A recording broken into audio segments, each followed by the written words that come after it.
ओम नमः सिद्धेभ्यः ओम नमः सिद्धेभ्यः ओम नमः सिद्धेभ्यः ओम नमः सिद्धेभ्यः ओम ह्रीं विश्व शांतिकराय श्री शब्देवाय नमः। ओम ह्रीं विश्व शांतिकराय श्री ऋषभदेवाय नमः। ओम ह्रीं श्री शब्देव भरत बाहुली स्वामीभ्यो नमः। ओम ह्रीं श्री ऋषभदेव भरत बाहुली स्वामीभ्यो नमः। ओम ह्रीं श्री धर्मनाथ तीर्थंकराय नमः। ओम ह्रीं श्री धर्मनाथ तीर्थंकराय नमः। ओम ह्रीं श्री महावीर सामने नमः। ओम ह्रीं श्री महावीर स्वामिने नमः। पुनश्च भगवात्माओं, भगवान ऋषभदेव ने पौष सुदी पूर्णिमा को योग निरोध किया है और माघ कृष्णा चतुर्दशी को निर्वाण प्राप्त करेंगे। 14 दिन का योग निरोध का जो ये मंत्र है और उसमें चक्रवर्ती भरत आदि सभी वहाँ बैठ करके अखंड पूजा कर रहे हैं।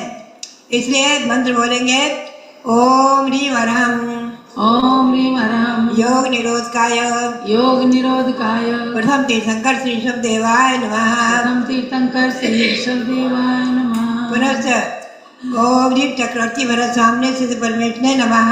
ओम ह्रीं श्री चक्रवर्ती भरत सामने सिद्ध परमेश्वरे नमः।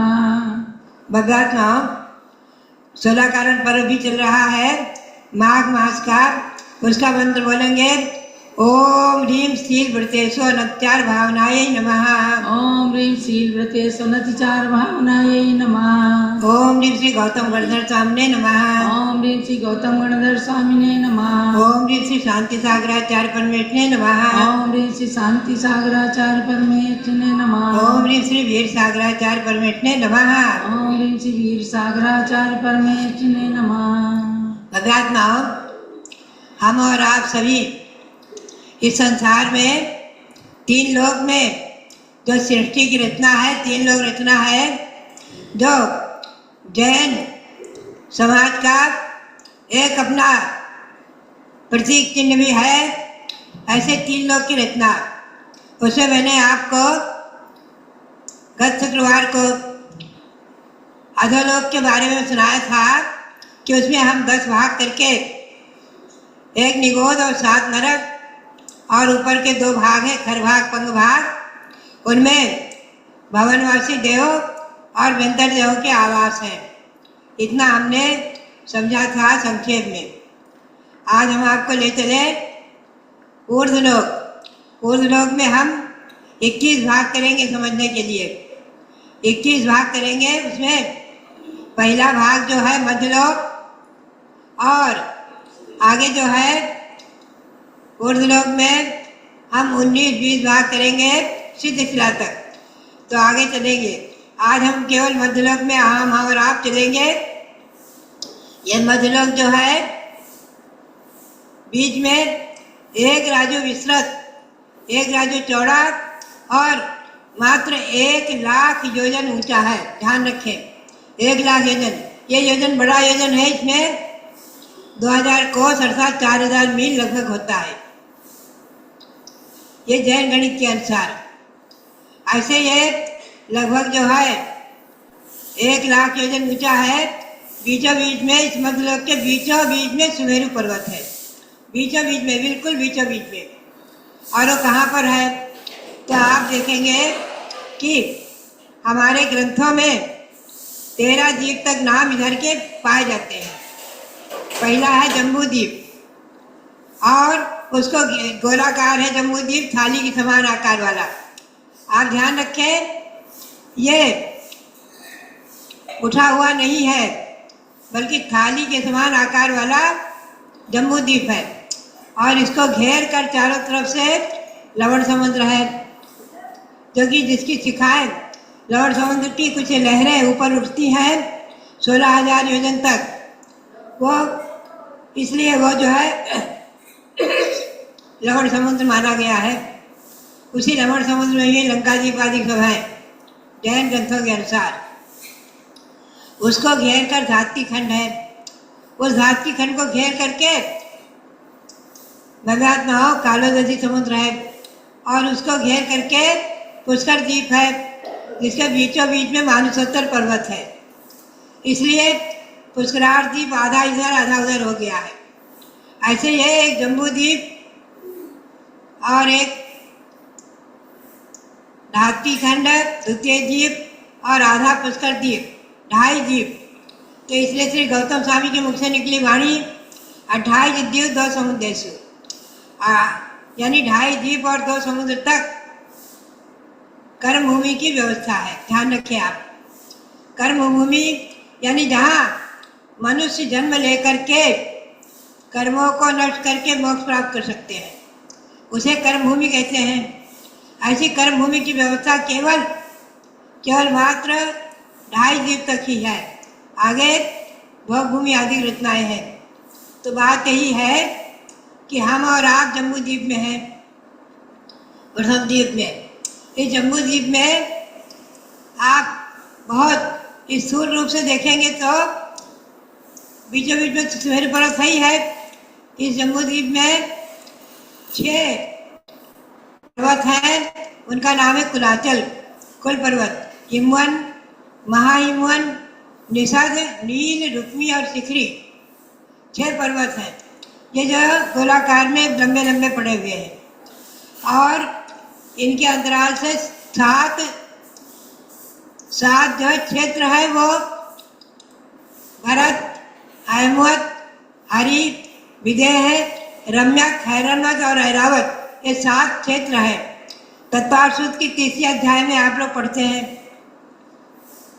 अब ध्यान में रखें कि जम्बू द्वीप में जो 6 कुलाचल से विभाजित 7 क्षेत्र है, उसे भरत क्षेत्र जो है ये पहला क्षेत्र दक्षिण भाग में है और ये 526 योजन का है, मात्र कुछ अधिक। आगे दूने दूने होते हुए हिमवान पर्वत उसे दूना, हैमवत क्षेत्र उसे दूना और महाहिमवान उससे दूना, हरि उससे दूना और आगे जो है विदेह क्षेत्र भी उससे दूना हो जाता है। फिर आगे घटते घटते वापस ऐरावत क्षेत्र और भरत क्षेत्र बराबर हो जाते हैं। तो ये भौगोलिक रचना जैन भूगोल ये पहला हमें और आपको में है और ये 526 हमेशा ध्यान में का रखना है चाहिए। मात्र। तो हम और आप सभी आगे इस जम्बू द्वीप के भरत क्षेत्र के हिमवान पर्वत आर्य खंड में है। हैमवत क्षेत्र आप ध्यान में रखें और कि जम्बू द्वीप में हरि उससे दूना और 34 आर्य खंड है उससे दूना हो जाता है और 107 और भरत ये क्षेत्र क्षेत्र बराबर के हो नाम जाते से है। हैं। तो ये वहाँ मिलेच्छ नहीं है, भौगोलिक रचना जैन वहाँ भूगोल हमें क्षत्रिय कुल के आचार वाले मनुष्य रहते हैं। ध्यान रखिए, हमेशा एक तो जाति से मिलेच्छ, एक क्रिया से मिलेच्छ, एक क्षेत्र से मिलेच्छ। भरत क्षेत्र के तो जाति से मिलेच्छ जो है हीन कुल में जन्म लेने वाले, हम ध्यान में रखें। क्रिया से मिलेच्छ जो है सब चीजों में आसक्त है, जुआ खेलना, चोरी करना, मांसाहार करना आदि, शराब पीना आदि, ये क्रिया से मिलेच्छ। ये मिले और वो क्षेत्र से मिलेच्छ है। ये क्षेत्र ध्यान रखने हैं कि ये जो है इनका आचार विचार मिलेच्छ नहीं है। वहाँ और हम आप और चले रहते हैं। जम्बू द्वीप में एक तो जाति हम और आप भरत क्षेत्र में हैं। क्रिया से उल्लेख तो ये भरत क्षेत्र जो है तो इसके जाति जो है आगे निमन पर्वत और बीचों बीचों विज्ञान पर्वत और शब्द व्यसन में इन आ सकता है। 6 पर्वतों से चोरी करना, बीचों बीच में उनके सरोवर है, पद्म, महापद्म, तिगिंत, केसरी आदि सरोवर है। ये सरोवर बहुत बड़े बड़े विशाल है और इनमें जो है एक पद्म सरोवर से और अंतरिक्ष पुंडरीक सरोवर से 3 नदियां निकलती हैं। गंगा, सिंधु नदी निकल करके और सीधे आकर बहती हुई और बिजवार पर्वत की गुफा से निकल करके भरत क्षेत्र में आकर के और लवण समुद्र में प्रवेश करती है। तो इस भरत क्षेत्र के 6 खंड हो जाते हैं। जैन भूगोल को आप देखेंगे 6 खंड हो जाते हैं और इसमें 6 खंड जो है आप दिखा सकते हैं। देखें, आप नक्शे में देख रहे हैं 6 खंड। पद्म सरोवर से और अंतरिम पुंडरीक सरोवर से 3 नदियां निकलती दक्षिण हैं। के आर्य खंड में हम और आप आज का उपलब्ध सारा विश्व, चाहे यूरोप हो, चाहे अमेरिका हो, चाहे जो हो, कनाडा आदि, सब सारा विश्व इस आर्य खंड में ही है। इस बात को बड़े बड़े विद्वानों ने और अष्टसहस्त्री, श्लोक वार्तिक आदि ग्रंथों में, श्री अकलंग देव ने राज वार्तिक आदि ग्रंथों में बहुत स्पष्ट किया है। हमेशा आप लोग ध्यान में रखें। सारा उपलब्ध विश्व केवल 8 खंड में ही सारा उपलब्ध विश्व है, भले ही वो कुछ भी कहलाए। आज भारत छोटा सा माना जाता है, लेकिन चक्रवर्ती भरत के समय पूरा ये आर्यखंड सारा भरत क्षेत्र के नाम से ही जाना जाता था। उसमें विभाजन होते होते अनेक नाम हो गए हैं। तो कुल मिलाकर हमें देखना है कि जो भरत क्षेत्र है, इस भरत क्षेत्र में कर्म भूमि आदि 6 काल परिवर्तन होता है। फिर चतुर्थ काल में कर्म भूमि की व्यवस्था बन जाएगी और उसमें तीर्थंकर आदि महापुरुष जन्म लेंगे। ये सब जैन भूगोल है। तो भव्यात्माओं, एक दिन में और केवल आपको आधे घंटे में हम पूरा तो जैन भूगोल नहीं बता सकते। संक्षेप में सार रूप में हमसे समझना है कि जम्बूद्वीप में एक भरत क्षेत्र, एक ऐरावत क्षेत्र, दो में तो काल परिवर्तन है, तो पंचम काल चल रहा है। और विधेय क्षेत्र में 32 विधेय क्षेत्र ऐसे हैं। आज यहाँ इस जम्बूद्वीप में 32 विधेय क्षेत्र है, जहाँ पर शाश्वत कर्म भूमि है। चतुर्थ काल के प्रारंभ जैसी शाश्वत कर्म भूमि है। जैसे भगवान शब्दों के समय थी, उसी प्रकार शाश्वत कर्म भूमि है विधेय क्षेत्रों में। आज भी वहाँ विधेय क्षेत्र में, जम्बूद्वीप के विधेय क्षेत्र में शिवंधर, युगमंधर, बाहु स्वामी, सुबाहु स्वामी, ये 4 तीर्थंकर के संवत्सरण मौजूद हैं, जो श्री कुंद स्वामी पंचम काल में ही उनको देव अपने विमान में बिठाकर ले गए थे विजय क्षेत्र में, और शिवंधर भगवान के दर्शन कराए थे। भव्यात्मा ऐसा भाव संग्रह में और पंचास्तिकाय आदि ग्रंथों में वर्णित है। उसी ग्रंथ के आधार से हम लोग मानते हैं और शिलालेखों में वर्णित है। बाकी हम और आप जैसे आज नहीं जा सकते। विद्याधर, जिनको आकाश में गमन करने आदि की शक्ति है, जैसे विद्याधर, और चारण रिद्धिधारी मुनि आदि जैसे विष्णु कुमार मुनि हुए हैं, ये जो है अपनी रिद्धि के बल से 2.5 द्वीप तक भी घूम कर आ सकते हैं। 2.5 द्वीप तक जाकर आ सकते हैं। तो रिद्धिधारी, रिद्धियों की महिमा। आज पंचम काल में ऐसी रिद्धियाँ नहीं है मुनियों को, फिर भी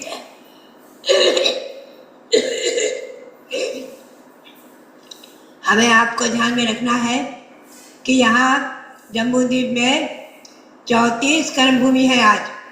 32 विधेय क्षेत्र में और एक भरत क्षेत्र की, एक ऐरावत क्षेत्र की, ऐसी 34 कर्म भूमियाँ हैं। इन कर्म भूमियों में जन्म लेने वाले मनुष्य मुनि मुद्रा धारण कर सकते हैं, अणुवृत्ति बनते हैं, महावृत्ति बनते हैं, मुनि और आरिकाओं के संग है, भगवंतों के मंदिर है। ये सब व्यवस्थाएं चली आ रही हैं युग की आदि से, भगवान के शब्दों के समय से। तो इस जम्बूद्वीप में 34 कर्म भूमि है, ध्यान रखिए आप।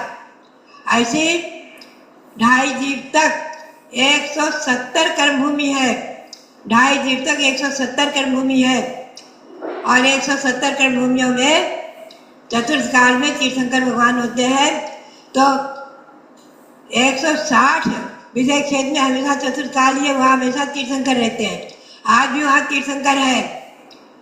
अब 20 तीर्थंकर तो मौजूद ही है, बाकी और भी तीर्थंकर होंगे। और 5 भरत, 5 ऐरावत में तीर्थंकर नहीं है। ये चतुर्थ काल में ही होते हैं। 63 सला का पुरुष, 24 तीर्थंकर, 12 चक्रवर्ती, 9 बलभद्र, 9 नारायण, 9 प्रतिनारायण, ये 63 सला का पुरुष चतुर्थ काल में ही होते हैं।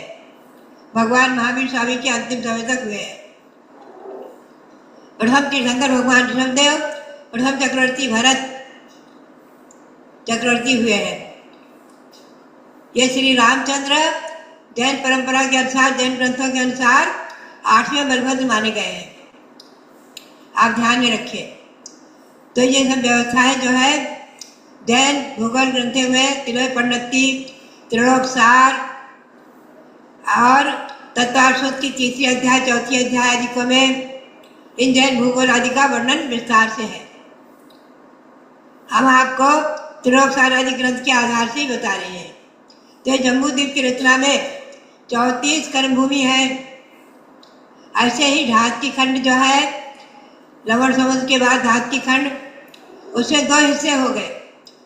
दक्षिण और उत्तर में ईर्षाकार पर्वत होने से पूर्व धात की खंड पश्चिम धात की खंड विभाजित हो गया। जैन भूगोल को अगर आप देखना है तो नक्शे में तो देख सकते हैं, और प्रत्यक्ष देखना है तो हस्तिनापुर में जम्बूद्वीप रचना, 13 द्वीप रचना में इन रचनाओं को बहुत स्पष्ट दिखाया गया है। भव्यात्माओं, हम और आप आज ग्रंथों के आधार से, आचार्यों ने कहा है, नमस्तस्यै सरस्वत्यै विमल ज्ञान मूर्तये विचित्रा लोक यात्रेयम् यत् प्रसादात् प्रवर्तते। सरस्वती देवी को यानी द्वादशांग वाणी को, जिनवाणी को नमस्कार किया है और कहा कैसा है कि वो तीनों लोकों की यात्रा आपको घर बैठे करा दे। ऐसी जिनवाणी की अनुकंपा, त्रिलोकसार ग्रंथ, तिलय प्रणति ग्रंथ, उन ग्रंथों के आधार से हम और आप अपने अपने स्थान पर बैठकर और पूरे 3 लोक का दर्शन कर सकते हैं, 3 लोक का सारा वर्णन समझ सकते हैं। तो भव्यात्माओं, 3 लोक की रचना हमारी भावना के अनुसार, प्रेरणा के अनुसार हस्तिनापुर में भी निर्मित है, जम्बूद्वीप निर्मित है, 13 द्वीप निर्मित है। वहाँ जैन भूगोल की रचना 4 भागों में विभक्त है, और यहाँ अयोध्या में भी 3 लोक की रचना बनी है। मैं तो कहूँगी आप लोग भी छोटी सी क्यों न हो, 3 लोक की रचना अवश्य बनाए और उसमें समझें कहाँ नारकी है, कहाँ मध्यलोक है, हम लोग हैं, कहाँ कर्म भूमियाँ हैं, कहाँ तीर्थंकर जन्म लेते हैं, और ऊपर स्वर्ग से लेकर के, प्रथम स्वर्ग से लेकर के आगे सिद्ध शिला तक आगे हम आपको ले चलेंगे। तो भव्यात्माओं, आज हम मध्यलोक में ही इतना समझेंगे कि इस मध्यलोक में, कर्म भूमि में जन्म लेकर के हम और आप आज पंचम काल में हीन सवनन है, मोक्ष प्राप्त नहीं कर सकते इसी भाव से, किंतु मोक्ष मार्ग में लगे हुए हैं। अगले भाव में स्वर्ग में देव होकर और पुनः वहां से मनुष्य होकर मोक्ष प्राप्त कर सकते हैं, एक भावधारी हो सकते हैं। ऐसा श्री कुंद देव ने अपने मोक्ष पहाड़ ग्रंथ में कहा है कि आज भी रत्नत्रय को धारण करने वाले महासाधु हैं, और वो यहाँ से समाधि पूर्व शरीर छोड़कर लौकांतिक देव अथवा इंद्रादि पद को प्राप्त कर सकते हैं, और वहाँ से च्युत होकर एक भावतारी होकर मोक्ष प्राप्त कर सकते हैं। तो भव्यात्माओं, हमें और आपको ऐसा ही कार्य करना है, ऐसा ही पुरुषार्थ करना है कि आगे हम और आप इस संसार में 84 लाख योनियों में भ्रमण ना करें, और पुरुषार्थ करके कर्मों को नष्ट करके आत्मा को परमात्मा बना लें, जैसे भगवान शब्देव ने बनाया। 10 भाव तक पुरुषार्थ किया है भगवान ने, सबसे ने। पहले महाबल की पर्याय में विद्याधर थे, और भगवान के द्वारा प्रतिपादित अहिंसा परमो धर्म को प्राप्त करके स्वर्ग में देव हुए, ललितांग देव हुए आदि, और वहाँ से 10वें भाव में तीर्थंकर ऋषभदेव हो गए। ऐसे भगवान महावीर शिव की पर्याय से उत्थान किया, शिव की पर्याय में अणुवृत्ति बने, गुरु के उपदेश से सम्यक दृष्टि बना शिव, और स्वर्ग को प्राप्त किया, और वहाँ से आकर के कालांतर में भगवान महावीर बन गए। तो भव्यात्माओं, हम और आप 24 तीर्थंकरों के पूर्व भाव को ही पढ़े, समझे, सुने।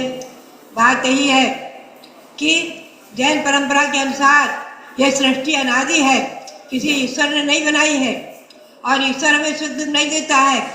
हमारे भाग्य के अनुसार, कर्म के अनुसार, पुण्य और पाप के अनुसार जो भाग्य बनता है, वो भाग्य वही विधाता, वही हमें सुख और दुख दे रहा है।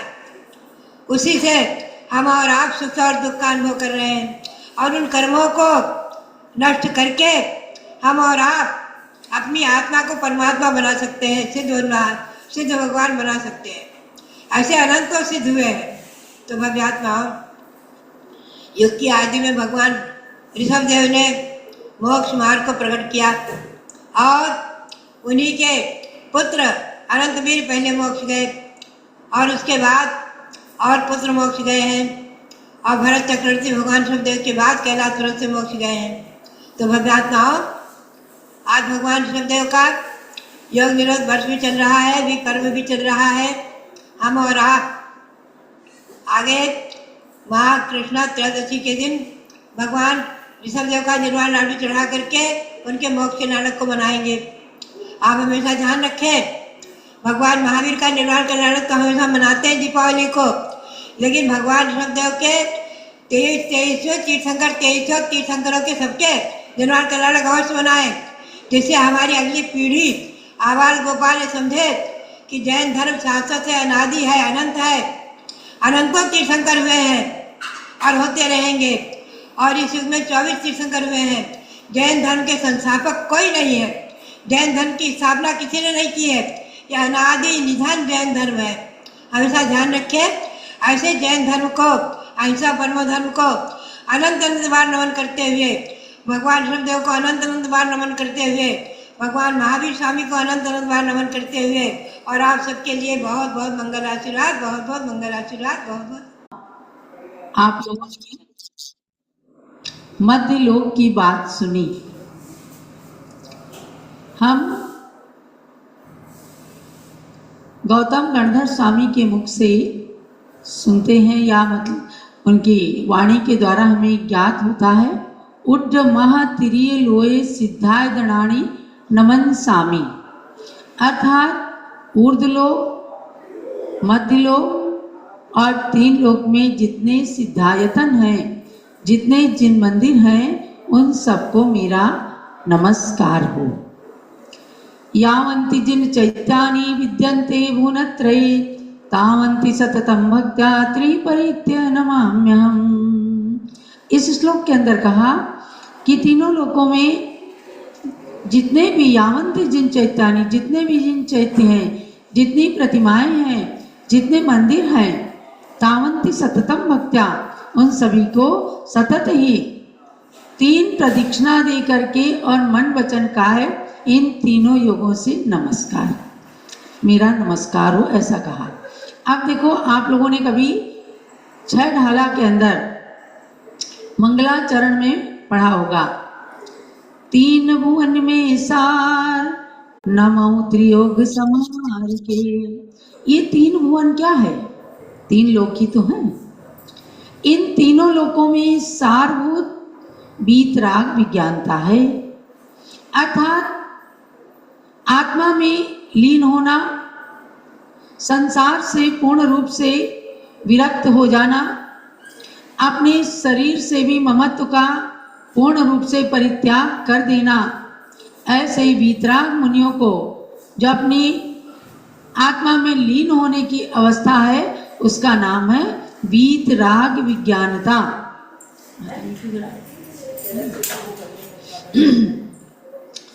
और आज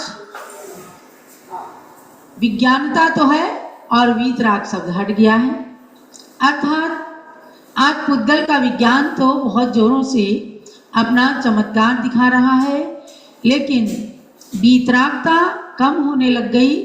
इसलिए उंगली पर गिनने वाले वीतरागी दिगंबर संत देखे जाते हैं, और वो केवल भारत की धरती पर ही विचरण करते हैं। वे सभी वीतराग विज्ञानता के मार्ग पर चल रहे होते हैं। तो शिव स्वरूप शिवकार, ये वीतराग विज्ञानता क्या है? तीनों लोकों में सार क्या है? जो मोक्ष को देने वाली विज्ञानता है, वीतरागता है, आध्यात्मिकता है, आत्मा में संलीनता है, वही वीतराग विज्ञानता है। और उसको नमन किया, उस वीतराग विज्ञानता को भी नमन किया कि हर प्राणी की आत्मा के अंदर वीतराग विज्ञान स्वरूप परमात्मा विद्यमान है। आपको पूज्य ज्ञानमती माता जी ने उसी आत्मा को परमात्मा बनाने की मार्ग पर, उसके मार्ग पर चलने का जो पुरुषार्थ मध्य लोक में होता है, उस पर आज प्रकाश डाला। आपने पिछले दिनों नरक लोक की बात भी सुनी, अधोलोक, अब अधोलोक की बात, लगता है लोक लोक ये क्या है। जब 3 लोक की रचना देखते हैं ना, तो उसके अंदर नारकी एक दूसरे को काट रहे होते हैं, मार रहे होते हैं, कढ़ाई में तल रहे होते हैं, यानी वहाँ पाप का फल भुगतना पड़ता है और एक दूसरे को इतना मारते काटते हैं कि वह उस भूमि का असर होता है। उसमें कहा कि तहा भूमि पर सत दुखी सो बिच्छू सहस डसे नहीं थी सो। इतना दुख होता है नरक की भूमि में, स्पर्श करने मात्र से वहां पैदा होते ही कि हजारों बिच्छू एक साथ काट ले, एक साथ डस ले, तो भी उतना कष्ट नहीं होता जितना नरक की भूमि का स्पर्श करने मात्र से कष्ट होता है। अब मैं चिंतन कर रही थी, आज मध्यलोक की बात आई। देखो 7 राज्यों में अधोलोक और 7 राज्यों में ऊर्ध्वलोक। अब मध्यलोक के लिए कहीं जगह ही नहीं बचती। मध्यलोक में रहने वाले मनुष्य असंख्यात द्वीप समुद्र कैसे आ गए, तो इस बात को आपको बारीकी से जान लेना है कि जिस चित्रा पृथ्वी के नीचे हर भाग पंख भाग हैं, 7 नरक हैं, उसी चित्रा पृथ्वी की संभाग से लेकर के और ऊर्ध्वलोक से 1 लाख योजन समझो कि उधार मांगा गया है। मांगा क्या कि नेचर है। तो इस मध्यलोक के अंदर व्यसनी लोग भी रहते हैं, नरक जैसे दुखों को भोगने वाले भी, तिर्यंच जीव भी हैं, और स्वर्ग जैसे सुख को आनंद को भोगने वाले मनुष्य भी हैं। तो मेरे चिंतन में आया कि भाई नीचे से भी नरक की भूमि का भी स्पर्श है और अधोलोक की भूमि का और ऊर्ध्वलोक का भी स्पर्श है, तो दोनों ही लोकों का मध्यलोक के अंदर रसास्वादन हो गया, नरक की भूमि का भी और स्वर्ग की भूमि का।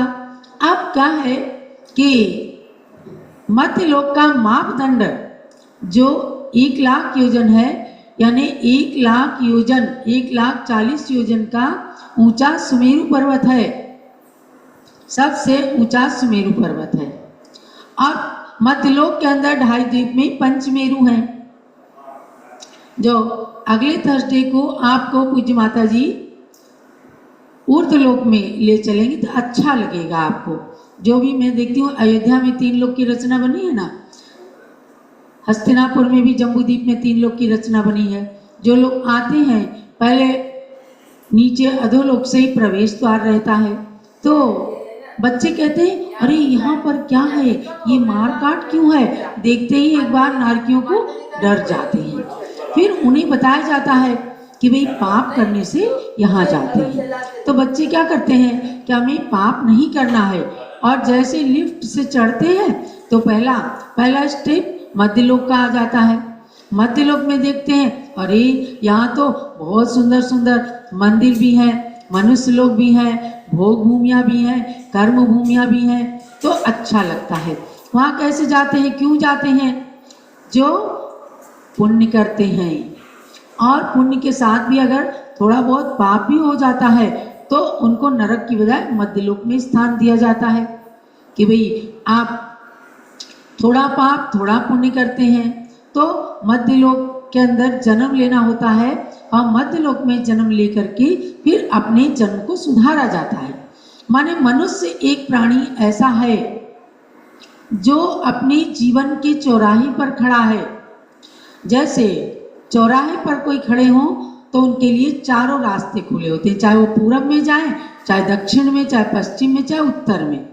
ऐसे मनुष्य गति चौराहा है, और वह चारों गतियों के लिए मार्ग दिखाता है कि आपको जहाँ जाना है वहाँ का मार्ग चूज कर लें, और उसके बाद में उसके शुभ अशुभ कर्मों पर आधारित होता है कि उसे जाना कहाँ है।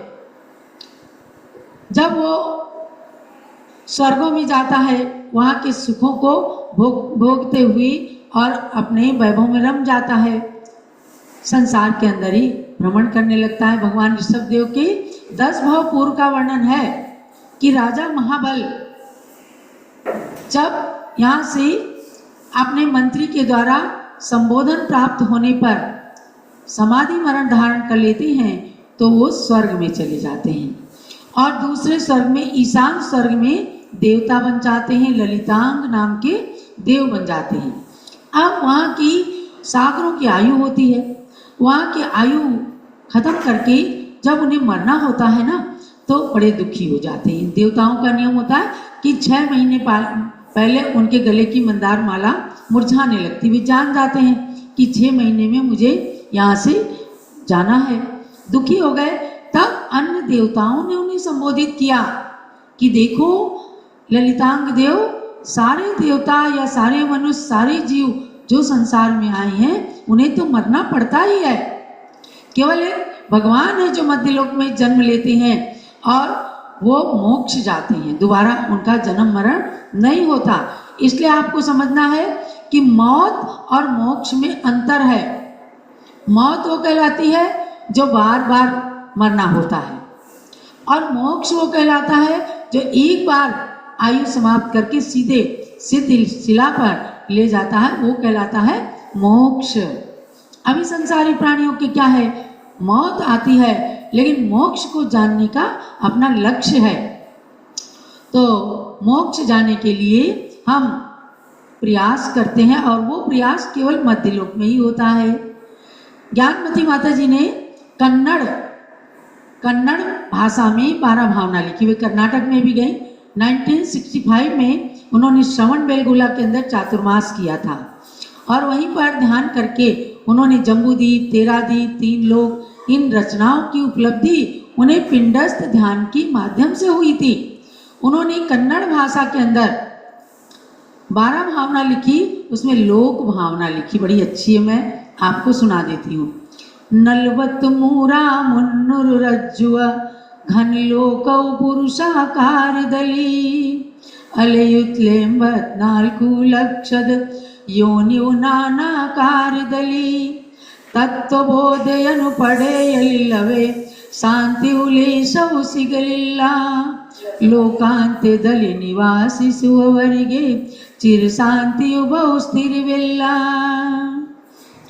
भाषा आप हिंदी जानते हैं, गुजराती जानते हैं, इंग्लिश जानते हैं, कन्नड़ आप लोगों में से किसी को भी नहीं आती होगी।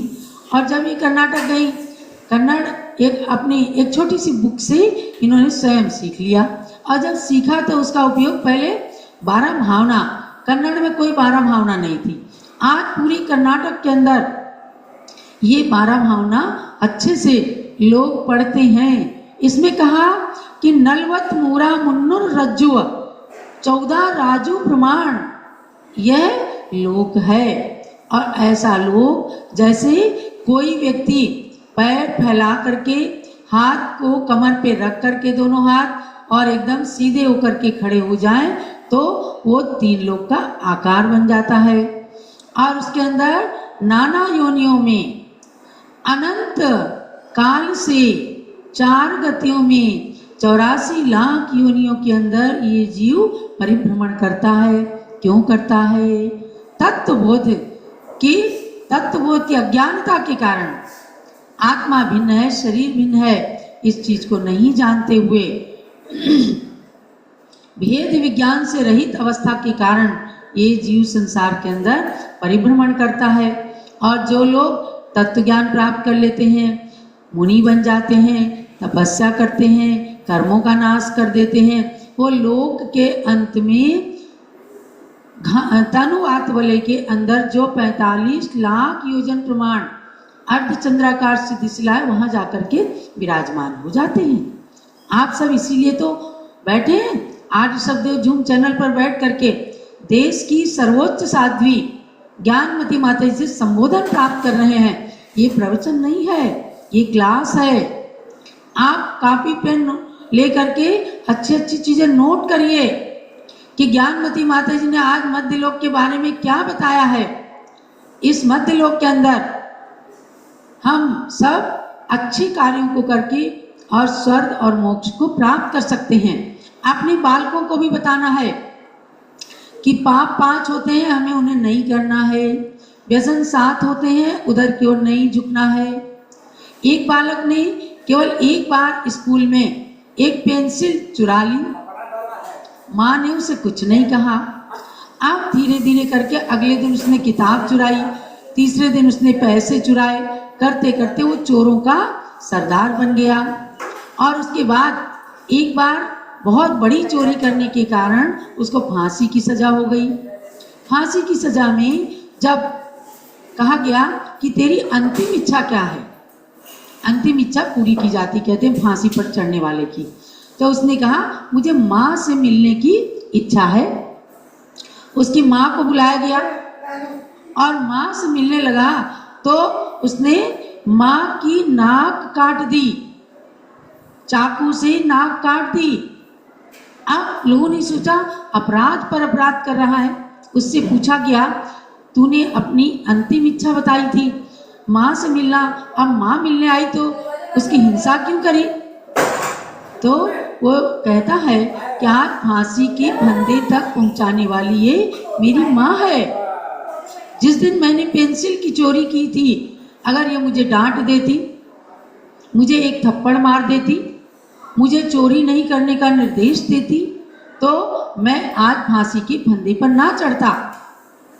तो बंधुओं, ये प्रेरक कहानियां हैं, सच्ची कहानी है कि माता पिता बच्चों की प्रथम पाठशाला होते हैं। उन्हें बच्चों को संस्कारित करना, ये संस्कार कहाँ? मध्यलोक में ही तो आएंगे। अरे नरक में तो किसी का महान पुण्य होता है तो कोई देवता चले जाते हैं वहाँ संबोधन करने के लिए। आगम में आया कि सीता का जीव जो देवता बना वह जाकर के नरक में रावण के जीव को संबोधित करता है, सम्यक दर्शन प्रदान कराता है। ऐसे बहुत पुण्यशाली जीव होते हैं जिनके मन के अंदर हर जीव के कल्याण की भावना रहती है, वे जाते हैं स्वर्ग में भी नरक में भी संबोधन कराते हैं। तो आज आपने अच्छी अच्छी बातें सुनी हैं, मैं थोड़ा सा चाहूंगी कि उस बारे में मैं आपसे पूछूं। जीवन प्रकाश जरा ध्यान देना, स्पॉटलाइट करना, जो लोग हैंड रेज करें, कि केवल इसलिए कि आपने कितना समझा, कितना ज्ञान प्राप्त किया। प्रश्न एक है, उत्तर कोई एक देगा, लेकिन जूम पर उपस्थित सभी लोगों को ज्ञान प्राप्त होगा उसका। तो आप बताइएगा कि मध्य लोक की ऊंचाई कितनी है? जिनको उत्तर आता हो वो हैंड रेज करें और उनमें से किसी एक को स्पॉटलाइट किया जाएगा सही उत्तर बताने के लिए। बहुत सारे हैंड रेज हैं, किसी एक को स्पॉटलाइट करें। जागृति दीपक जी हैं, हैंड रेज है इनका भी, इन्हें स्पॉटलाइट कर दें। हाँ, जागृति दीपक, हाँ अनम्यूट कीजिए। मध्य लोक की ऊंचाई कितनी है? मध्य लोक की ऊंचाई 1 लाख से कम है। मध्य लोक की ऊंचाई, मध्य लोक की ऊंचाई 1 लाख योजन से कम है।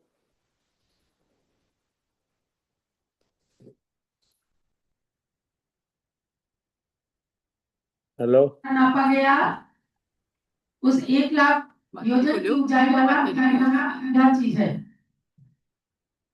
चलिए कोई बात नहीं, आपका सर्च करो तुम। उत्तर आ गया। 1 लाख योजन का सुमेरु पर्वत है, समझे ना? वो मध्य लोक के नीचे से 1000 योजन तो उसकी जड़ है, और उसके बाद 9940 योजन पूरा भद्रशाल वन, नंदन वन, सौमनस वन, पांडुप वन, और उसके ऊपर चूलिका है जो 40 योजन की है। अगले में पूज्य बड़ी माता जी आपको बताएंगे। अब चलिए दूसरा प्रश्न, बहुत अच्छा बताया आपने दीपक जी, जागृति जी ने। आगे चलिएगा। ज्ञानमती माता ने कहा कि असंख्यात द्वीप समुद्र है मध्य लोक में।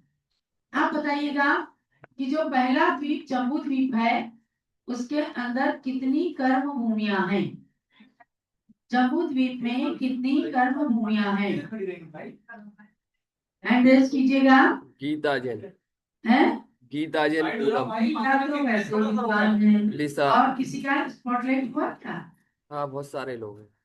हम्म। आप बताइए किसका करना है? तो देखो कितने हैंड रेस कम ही हुए हैं। 4 हुए 5 6 चार हुए हैं। रंजन हरीश शाह यूएसए को स्पॉटलाइट कीजिए। रंजन हरीश शाह। अनम्यूट कर लीजिए आप। 34 कर्म ये भूमिया पंदामी बताइए। माता जी 34 कर्म भूमिया है जम्बूद्वीप में।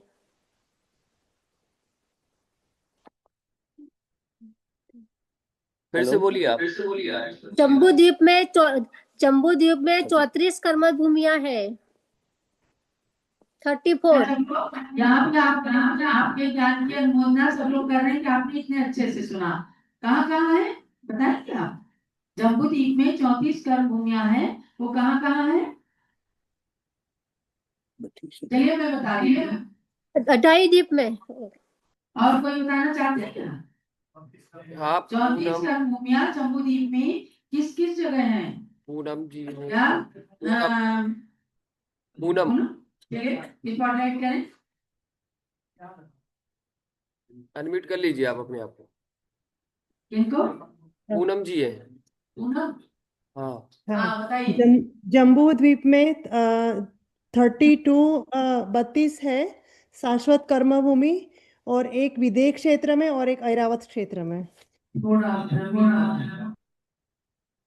32 कर्म भूमियां जो शाश्वत है वो विदेश क्षेत्र में है, समझे ना? शाश्वत कर्म भूमियां विदेश क्षेत्र में है, क्योंकि विदेश क्षेत्र के 32 पार्ट हुए हैं। सुमेरु पर्वत के पूरब में 16 और सुमेरु पर्वत के पश्चिम में 16 कर्म भूमियां और एक भरत क्षेत्र में एक ऐरावत क्षेत्र में। समझ गए पूनम जी? ये उत्तर सब लोग नोट कर लीजिए। जम्बूद्वीप में 34 कर्म भूमियां हैं, 32 विदेश क्षेत्रों में और एक भरत क्षेत्र में एक आर्यखंड में। ऐसे 34 कर्म भूमियां हैं और 34 कर्म भूमियों में 32 शाश्वत हैं। वहाँ हमेशा चतुर्थ काल के प्रारंभ से लेकर अंत तक व्यवस्था रहती है, इसलिए वहां पर हमेशा तीर्थंकर भगवान रहते हैं। और भरत और ऐरावत में शाश्वत कर्म भूमि नहीं है। 3 काल तक, प्रारंभ के 3 काल तक इसमें कर्म भोग भूमि रहती है और उसके बाद में 3 काल तक कर्म भूमि आती है। अभी पंचम काल यहाँ चल रहा है जम्बूद्वीप के भरत क्षेत्र के आर्यखंड में, और यहाँ पर कर्म भूमि की व्यवस्था है। भगवान ऋषभ देव ने यहाँ तृतीय काल के अंत में कर्म भूमि की व्यवस्था विदेश क्षेत्र के समान बनाई थी। अब ज्यादा समय नहीं, लेकिन फिर भी आपको ज्ञान का एसेंस कि आज के प्रवचन का एसेंस कम से कम पता लग जाए। अब चलिएगा, आपको बताना है कि मध्य लोक में पंच मेरु कहाँ कहाँ है। जिनको उत्तर आता है 5 मेरु पर्वत कहाँ कहाँ है, जिसको उत्तर आता हो हैंड रेज करें।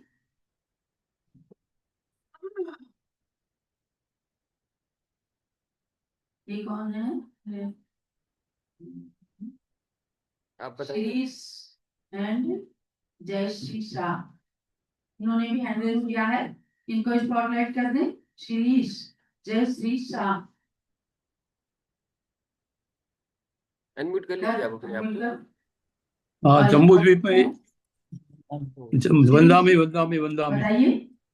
जम्बूद्वीप में एक, घातकी खंड में 2 और पुष्करार्ध में 2। 5 मेरु जम्बूद्वीप में 1, कहाँ है? घातकी खंड में 2 और पुष्करार्ध में 2। 5 मेरु। घातकी खंड में सुदर्शन, जम्बूद्वीप में सुदर्शन, घातकी खंड में विजय और अचल, और पुष्करार्ध में विद्युत माली और मंदार। बहुत बढ़िया है, अच्छे से आपने सुना है। इन्हीं चीजों को तो नोट करना है आपको।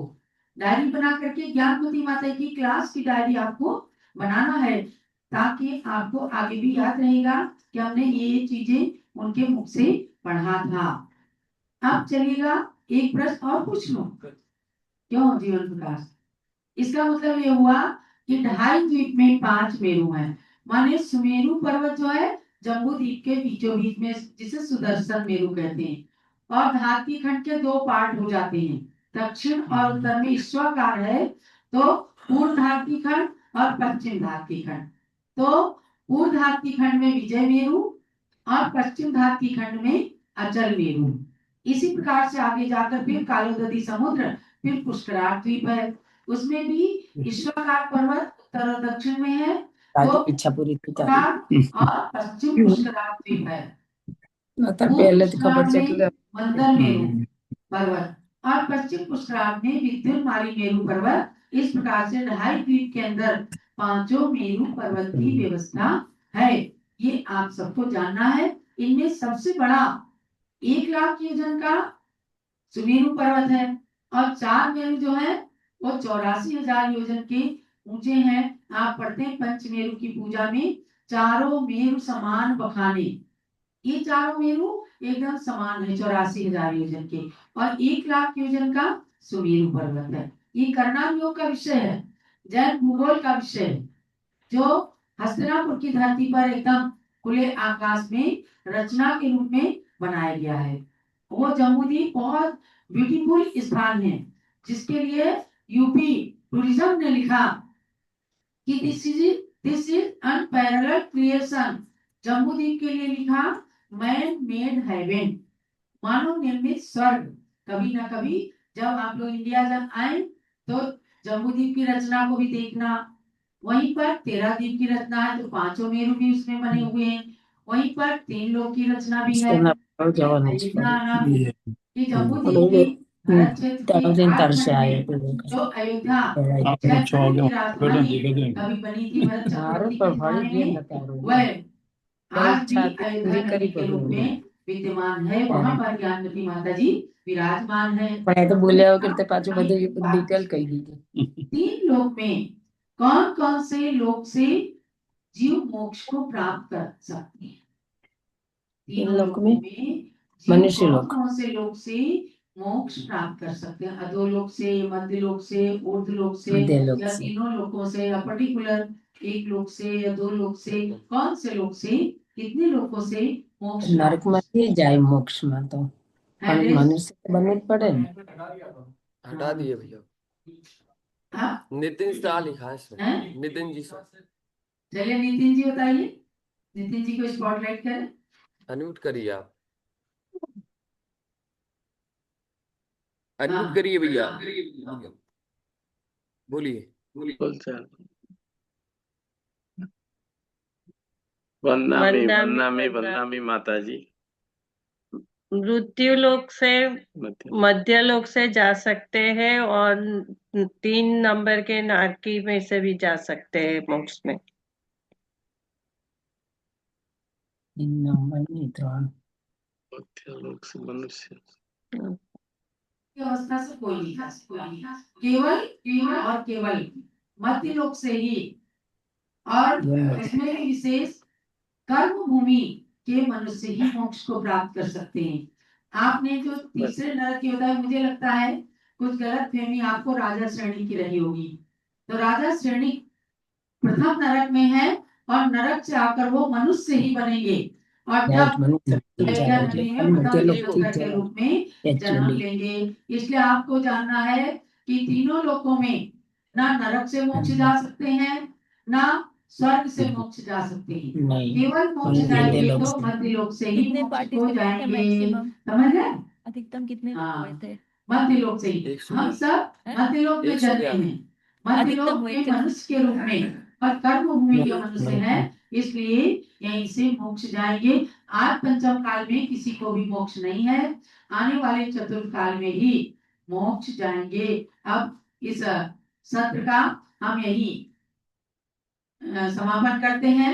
लोक भावना, एक इंग्लिश के अंदर भी मैंने 12 अनुप्रेक्षा लिखी है, उसके अंदर हमने लोक भावना को भी लिखा है। Universe is situated from eternal, which is divided in 3 lokas. We are wandering Without knowledge, I am praying to you. I am praying to you. Jinnevari Deva, I am praying to you. तीन लोग जिसे universe के नाम से जानते हैं, ये by nature किसी ने बनाया नहीं है, ये स्वयं ही सिचुएटेड है, बना हुआ है। और यहाँ पर प्रत्येक प्राणी 84 लाख योनियों में भ्रमण कर रहा है 4 गतियों के माध्यम से। उन्हीं गतियों को सुधारने के लिए, मानव गति प्राप्त करके मोक्ष मार्ग पर चलने के लिए हम सब अग्रसर हों। यही आज के मध्य लोक की व्यवस्था को जानने का सार है। जो लोग पूज्य गणिनी प्रमुख श्री ज्ञान कवि महाराज जी की जय। आज यहाँ पर जितने भी लोग उपस्थित जितने भी लोग उपस्थित हैं, हम चाहेंगे कि आपने बड़ी माता जी, छोटी माता जी का उद्बोधन सुना है। आपको कैसा लग रहा है कि रिव्यू जानना चाहते हैं कि आप लोगों की भी थॉट पता लगे कि आपको रिव्यू के माध्यम से आपको कैसा लग रहा है। कोई यदि अपना मन की बात कहना चाहे तो एक बार जरा आपकी भावनाएं भी माता जी सुनना चाहती हैं कि रिव्यू हो, कैसे हमारे भक्तों को क्या कितना समझ में आ रहा है, कैसा लग रहा है। तो कृपया जो भी कुछ बोलना चाहें, 1 लाइन 2 लाइन आप लोग अपने हैंड रेस कर सकते हैं। यहाँ से स्पॉटलाइट करेंगे तो हम लोग भी जाने कि आपके मन में क्या विचार चल रहे हैं, कैसा लग रहा है। अंजू जी को कर दीजिए स्पॉटलाइट।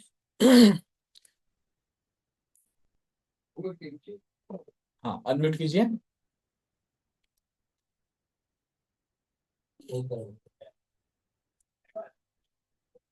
हाँ बोलिए, अनम्यूट कीजिए उनका। अनम्यूट तो, हाँ अनम्यूट कीजिए। हाँ आप बराबर, आप बोलिए। बहुत अच्छा लग रहा है। पहले कभी आवाज खोलो सुना बाहर से। हो और भूल गए हो, वो अच्छा बहुत अच्छा लगता है। और बहुत डीप में माता जी अच्छी तरह से सुनाती है तो बहुत अच्छा लगता है। और हम चाहेंगे कि बार बार उनके मुखारविंद से हम आपकी वाणी को सुने और ज्ञान प्राप्त करें।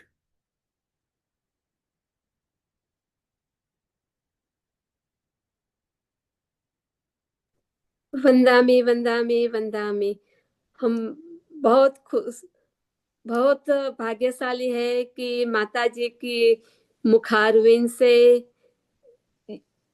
जैन धर्म का भूगोल का इतिहास हमें आज जानने को मिला। बहुत सारी जानकारी मिलती है, याद रहता नहीं है लेकिन याद रखने की कोशिश करते हैं, मगर बार बार सुनने से भी पता नहीं कितना हम यह ज्ञान पा सकते हैं। लेकिन ज्ञान पाना जरूरी है और मोक्ष में पद में आगे बढ़ना है तो यही ज्ञान हमें करना चाहिए प्राप्त, और आगे बढ़ना चाहिए और उसके अनुकरण भी होना चाहिए। और बस माता जी के स्वास्थ्य के लिए भी मैं प्रार्थना करती हूँ कि उनका स्वास्थ्य अच्छा रहे और हमें इसी तरह से अमृत वाणी प्राप्त हो करते रहे।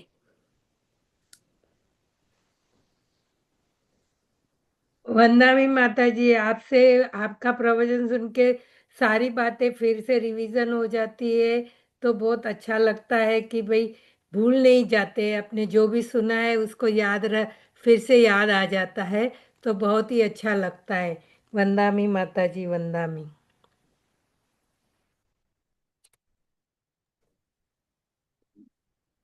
वंदामी माता जी, हम लोग बहुत भाग्यशाली है कि हमें घर बैठे हमें परम पूज्य मुख्य गणिनी माता जी का प्रवचन हम सुन सकते हैं। और ऐसी वाणी हमें बहुत अच्छा, हम हमेशा के लिए सुनते रहे। और मेरी एक रिक्वेस्ट है कि हमें इसकी किताब भी हमें चाहिए तो हम पढ़े तो हमें जरा अच्छी तरह से याद रहे। तो ये किताब हम कैसे मिल सकते हैं, तो उसका जरा बताइए हमें। और वाणी माता जी का वाणी सुनने में बहुत अच्छा, बहुत आनंद आता है और हम धर्म में थोड़ा आगे जा सकते हैं। वंदामी माता जी। अनम्यूट कीजिए।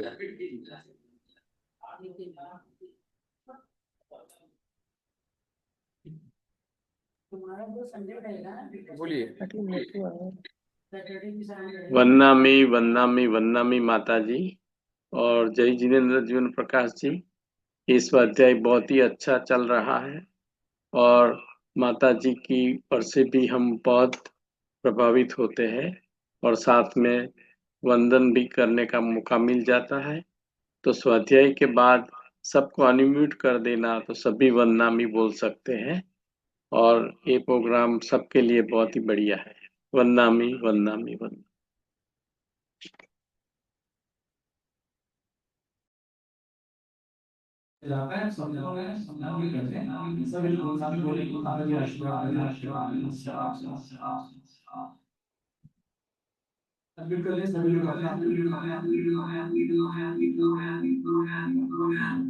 भैया हाँ, वंदनामी माता जी वंदनामी। वंदनामी वंदनामी वंदनामी। बोलिए सर। कर दी जा रही है। वन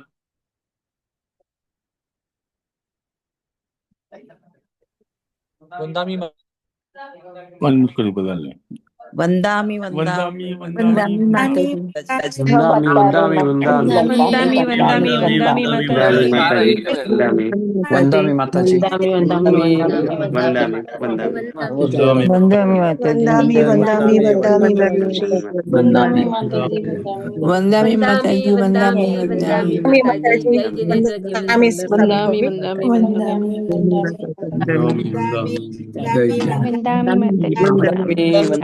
वंदामी माता जी वंदामी माता जी बना दी जाए सर। जीवन भैया बोली तो बना दी जाए। वंदामी वंदामी माता वंदामी वंदामी यही के क्या ત્યાં છે वंदामी वंदामी वंदामी माता जी वंदामी वंदामी वंदामी माता जी वंदामी वंदामी वंदामी वंदामी माता जी वंदामी